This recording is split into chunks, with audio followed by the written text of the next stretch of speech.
Baik. Assalamualaikum warahmatullahi wabarakatuh. Selamat siang. Di sini saya akan menjelaskan tentang laporan praktikum saya, yaitu mengenai supply chain management. Supply chain management atau yang biasa disingkat SCM adalah sebuah rangkaian kegiatan yang diperlukan untuk merencanakan, mengendalikan, dan untuk menjelaskan sebuah alur produk. Sebelum saya menjelaskan lebih lanjut, perkenalkan nama saya Sultan Fatahilhaban, kelas PDN 4B. Baik, selanjutnya sebelum saya menjelaskan terlebih lanjut, saya akan menjelaskan terlebih dahulu timeline-nya. Yaitu yang pertama ada pendahuluan yang berisi latar belakang, rumusan masalah, tujuan, dan batasan masalah. Kemudian makalah pertama saya yang berjudul prosedur penimbunan LPG di PT Pertamina Persero Unit Cilacap. Yang kedua adalah makalah dua saya yang berjudul evaluasi kebutuhan filling sheet untuk pengisian skid tank periode 2018 sampai 2020 di PT Pertamina Unit Cilacap. Dan yang terakhir adalah flow fisik, yaitu gabungan antara makalah 1 dan makalah 2 saya. Dan yang selanjutnya ada pendahuluan, yaitu berisi antara lain latar belakang, rumusan masalah, tujuan, dan batasan masalah. Kemudian latar belakangnya, yang pertama adalah bagaimanakah sistem prosedur penimbunan LPG di depo LPG PT Pertamina Persero Unit Cilacap. Yang kedua, bagaimanakah evaluasi kebutuhan filling sheet untuk pengisian skid tank periode 2018 sampai 2020 produk bulk LPG di depo LPG di Pertamina Persero Unit Cilacap. Kemudian tujuannya yang pertama adalah untuk mengetahui prosedur penimbunan LPG di depo LPG PT Pertamina Persero Unit Cilacap. Dan yang kedua adalah untuk mengetahui kebutuhan filling sheet untuk pengisian skid tank periode 2018 sampai 2020 produk bulk LPG di depo LPG PT Pertamina Persero Unit Cilacap. Kemudian ada batasan masalah. Yang pertama adalah untuk prosedur penimbunan LPG ini hanya dilakukan di depo LPG PT Pertamina Persero Unit Cilacap. Yang kedua adalah evaluasi kebutuhan filling sheet untuk pengisian skid tank periode 2018 sampai 2020 menggunakan data produk bulk LPG selama 6 bulan terakhir, yaitu 6 tahun terakhir, yaitu pada tahun 2012 sampai 2017 kemarin. Dan untuk prediksinya yaitu sampai 3 tahun ke depan, yaitu dari tahun 2018 sampai 2020 di depo LPG PT Pertamina Persero Unit Cilacap. Langsung saja selanjutnya adalah makalah satu saya, yaitu mengenai prosedur penimbunan LPG. LPG, saya akan menjelaskan sedikit mengenai karakteristik LPG ini. LPG, liquefied petroleum gas, adalah gas yang dicairkan. Untuk mendapatkan LPG ini bisa dari kilang, yaitu yang berasal dari crude oil, dan juga dari gas plant atau yang berasal dari gas bumi. Kemudian untuk proses pembuatan LPG ini ada dua, yaitu refrigerated dan refrigerant. Untuk refrigerated adalah LPG yang dicairkan dengan cara didinginkan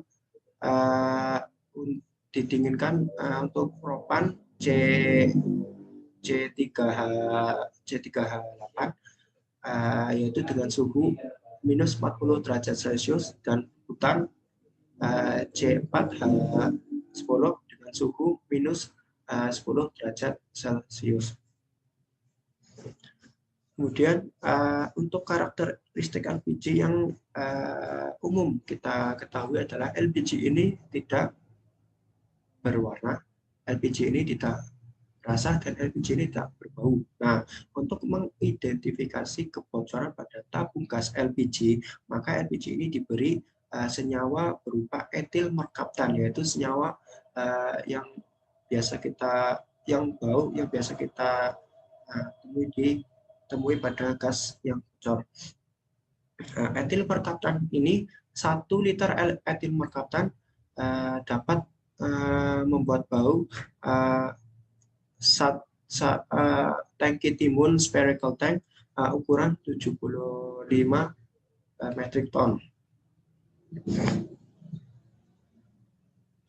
Untuk kegiatan utama di depot PT Pertamina Cilacap ini sama seperti depot Pertamina pada lainnya, yaitu 3 kegiatan utama, yaitu penerimaan, penimbunan, dan penyaluran.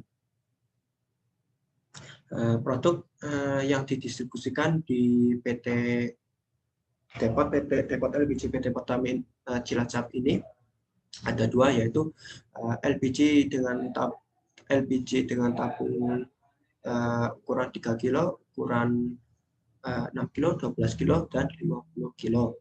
Dan bulk LPG yang disalurkan menggunakan ski tank. Khusus untuk LPG tabung ukuran 3 kg adalah PSO atau Public Service Obligation, di mana untuk LPG ini itu diberi subsidi dari pemerintah sendiri. Kemudian lanjut saja mengenai diagram alir proses penimbunan ini, seperti di samping, yaitu dalam bentuk tabel.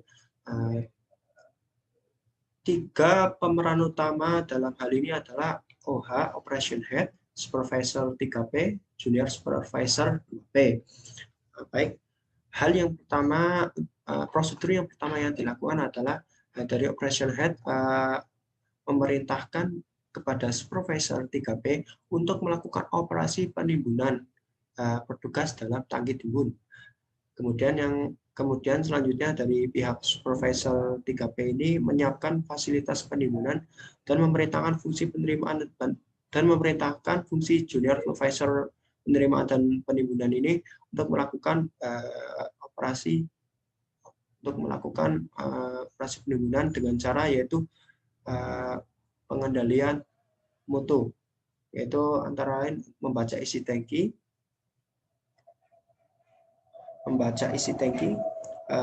alat ukur suhu, level, dan tekanan. Nah, apabila tidak ada masalah pada produk dalam pengendalian mutu ini, maka laporan tersebut akan dilaporkan ke Supervisor 3P melalui product stock collection, yang berarti bahwa produk tersebut aman untuk didistribusikan. Kemudian dilanjutkan menuju ke Operation Head untuk dilaporkan, dan Operation Head akan mengevaluasi lebih lanjut tentang produk tersebut. Kemudian apabila dalam pengendalian mutu ada masalah, kemudian dari Junior Supervisor 2P ini akan langsung melaporkan ke Supervisor 3P. Kemudian dari Supervisor 3P ini akan memerintahkan kembali Junior Supervisor 2P ini untuk melakukan pemblokiran pada tangki timbun agar tidak dilakukan proses pendistribusian. Kemudian dari Supervisor 3P ini memerintahkan kepada Junior Supervisor P2 ini untuk melakukan memblokir semua tangki timbun atau tangki timbun yang bermasalah. Kemudian Junior Supervisor ini melakukan pemblokiran gas dan pengambilan sampel guna untuk pengujian lebih lanjut di laboratorium. Kemudian dari hasil laboratorium ini akan langsung dilaporkan menuju ke Supervisor 3P ini. Kemudian Supervisor 3P ini akan melaporkan kembali ke Operation Head guna untuk evaluasi lebih lanjut apakah produk ini siap untuk didistribusikan atau tidak. Kemudian selanjutnya yaitu ini adalah pola prosedur dalam bentuk chart, yaitu penimbunan LPG depot LPG Cilacap. Nah, depot LPG Cilacap ini disuplai dari 2 tempat, yaitu refinery unit dan dari impor. Untuk dari impor ini melalui STS, yaitu ship to ship Teluk Semangka. Sedangkan refinery unit ini melalui pipa. Kemudian dari supply ini langsung masuk ke spherical tank depot LPG Cilacap untuk dilakukan penimbunan. Setelah itu didistribusikan melalui filling shed untuk produk LPG dan unit filling point untuk produk LPG dalam kemasan tabung. Kemudian lanjut saja, itu adalah makalah 2 saya, yaitu mengenai perkiraan penyaluran throughput bulk LPG.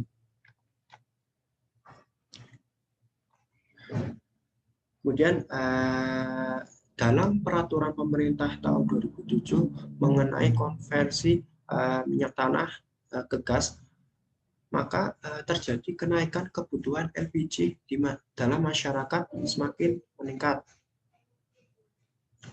Dalam pendistribusian LPG ke SPP terdekat atau ke industri-industri setempat, maka depot LPG Cilacap dituntut untuk mampu memenuhi kebutuhan LPG agar tidak mengalami kelangkaan. Nah, maka dari itu evaluasi terhadap kesiapan filling point sangat penting untuk pengisian skid tank pada tahun yang akan datang agar skid tank agar filling shed ini siap untuk pendistribusian.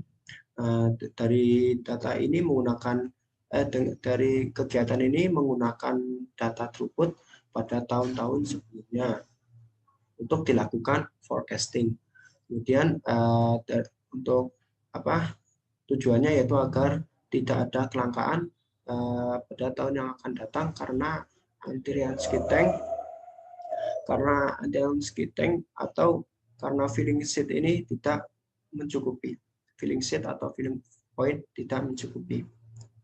Kemudian langsung saja, yang pertama adalah melakukan forecasting untuk pengeluaran throughput di tahun yang akan datang. Saya akan menggunakan throughput tahun 2012 sampai 2017 kemarin dengan penyaluran sekian. Kemudian hal yang pertama untuk menguji data ini adalah uji normalitas dan uji stasioner. Hal ini dikarenakan untuk mengetahui metode apakah selanjutnya yang paling cocok untuk digunakan dalam forecasting. Untuk uji normalitas ini bisa kita lihat bahwa p-value-nya adalah lebih dari 0,05, yang artinya untuk data ini adalah termasuk data yang normal karena p-value melebihi batas dari 0,05. Kemudian selanjutnya adalah uji stasioner menggunakan auto correlation function di aplikasi Minitab 18. Kemudian dari uji auto correlation ini diketahui bahwa lag ini tidak melebihi batas dari garis merah ini, yang artinya bahwa data ini adalah data yang stasioner. Nah, jika diketahui bahwa data ini adalah data yang stasioner dan data yang normal, maka metode yang paling cocok untuk digunakan dalam forecast adalah metode time series linear, time series quadratic, moving average, dan eksponensial. Karena data ini bersifat tren, yang artinya semakin tahun semakin mengalami kenaikan, maka dari itu selanjutnya adalah perbandingan dari keempat metode ini. Untuk MAP, MAD, MSD dari keempat metode ini, yaitu carilah yang paling kecil. Nah, ternyata yang paling kecil adalah dengan menggunakan tren linear, yaitu untuk MAP 4, untuk MAD 1172, dan MSD sekian. Kemudian dari time series linear ini dilakukanlah forecasting, kemudian didapatkan 3 tahun yang itu tahun 2018 sampai 2020. Untuk 2018 forecastnya sebesar 470.369 metrik ton, 2009 514.880 metrik ton, dan tahun 2020 adalah 559.391 metrik ton. Kemudian langkah selanjutnya adalah mengetahui kemampuan filling point. Nah, total filling point yang ada di depot LPG Cilacap ini berjumlah 6 unit. Nah, total volume tersalurkan, total volume yang bisa didistribusikan untuk satu unit adalah 403,2 metrik ton per hari.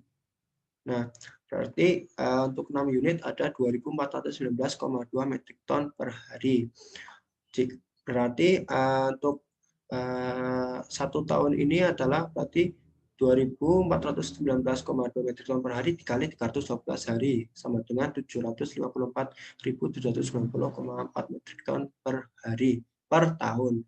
Jadi kekuatan penyaluran dari semua unit di filling point ini adalah 754.760,4 metrik ton per tahun.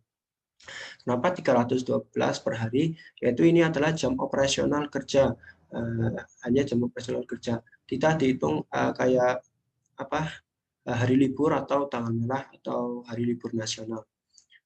Kemudian untuk rumus pemanfaatan filling point ini adalah volume penyaluran bulk LPG pada tahun yang dicari dibagi total volume tersalurkan sesuai kemampuan filling point kali 100%. Oh ya, hasil ini perhitungan ini yaitu perbandingan antara kecepatan pengisian filling point di depot LPG Cilacap, waktu operasional juga, dan jumlah filling point-nya.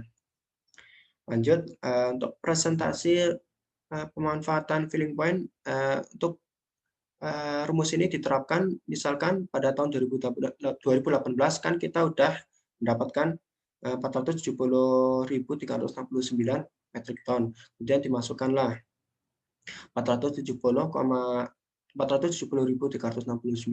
dibagi 754.794 kali 100% sama dengan 62,31706% sama dengan atau 62%. Kemudian lakukan hal yang sama ke tahun 2019 sampai 2020. Kemudian dilanjut, maka hasilnya adalah untuk pemanfaatan tahun 2018 adalah 62,62%, untuk tahun 2019 adalah 68%, untuk tahun 2020 adalah 74%. Yang artinya semua ini adalah tidak melebihi batas excess capacity atau batas excess capacity yaitu 80%. Maka hal ini tidak perlu penambahan filling shed. Ya. Nah, apabila dalam pemanfaatan ini melebihi excess capacity atau melebihi misalkan lebih dari 80%, maka dilakukan hal yang sama, yaitu dilakukan menggunakan rumus yang sama, tetapi dengan penjumlahan 1 unit lagi, misalkan 7 unit. Lakukan hal yang sama sampai untuk tahun ini untuk pemanfaatannya kurang dari 80%. Sehingga itulah kesimpulannya, yaitu berapa unit filling point yang diperlukan. Untuk hal ini tidak perlu penambahan filling set karena karena kurang dari 80%. Baik, selanjutnya ini adalah pola distribusi di depot LPG PT Cilacap, depot LPG PT Pertamina Field Cilacap. Untuk pendistribusiannya yaitu menggunakan filling shed ya, dan juga filling shed untuk bulk LPG menuju ke konsinyasi yaitu menuju ke SPBE dan menuju ke industri. Kemudian untuk filling point Patra Trading ini adalah LPG dalam bentuk tabung gas, yaitu dikirimkan kepada agen LPG menggunakan truk LPG.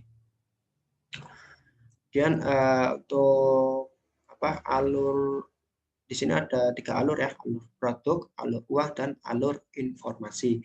Untuk alur uang ini yaitu dari SPBE atau industri ataupun agen LPG akan membayarkan ke bank. Kemudian bank akan melakukan pelaporan dan pembayaran langsung disalurkan ke MOR.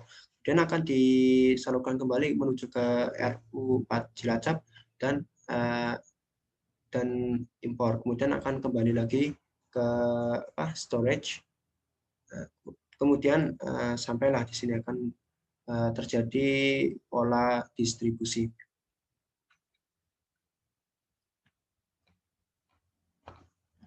Dan yang terakhir adalah flow fisik saya. Nah, flow fisik ini yaitu sama seperti yang tadi ya sebenarnya. Itu ada 3 alur produk, alur uang, dan alur informasi. Untuk alur yang pertama itu dari end user ya, yaitu misalkan alur uang, untuk itu membayarkan kepada SPBB atau agen atau industri. Kemudian dari industri SPB atau agen ini kemudian dibayarkan menuju ke bank melalui MySap, dan akan dilanjutkan ke MOR, dan akan dilanjutkan ke revenue unit dan impor. Kemudian seterusnya sampai balik lagi. Dan untuk alur informasi sama seperti untuk alur produk juga dari import dan refinery. Dari refinery ini yaitu berupa propan dan butan, sedangkan dari impor ini berupa propan, dan dilakukan penerimaan dan dilakukan penimbunan di depot LPG. Kemudian akan didistribusikan lagi dengan patra niaga ke industri SPB dan agen. Kemudian akan disalurkan kembali ke end user. Baik, terima kasih. Sekian penjelasan tentang tugas makalah 1 dan 2 saya. Apabila yang jelas masih banyak kesalahan atau kekurangan, tapi saya kurang lebihnya mohon maaf sekali. Itulah yang paling maksimal yang bisa saya sampaikan. Assalamualaikum warahmatullahi wabarakatuh.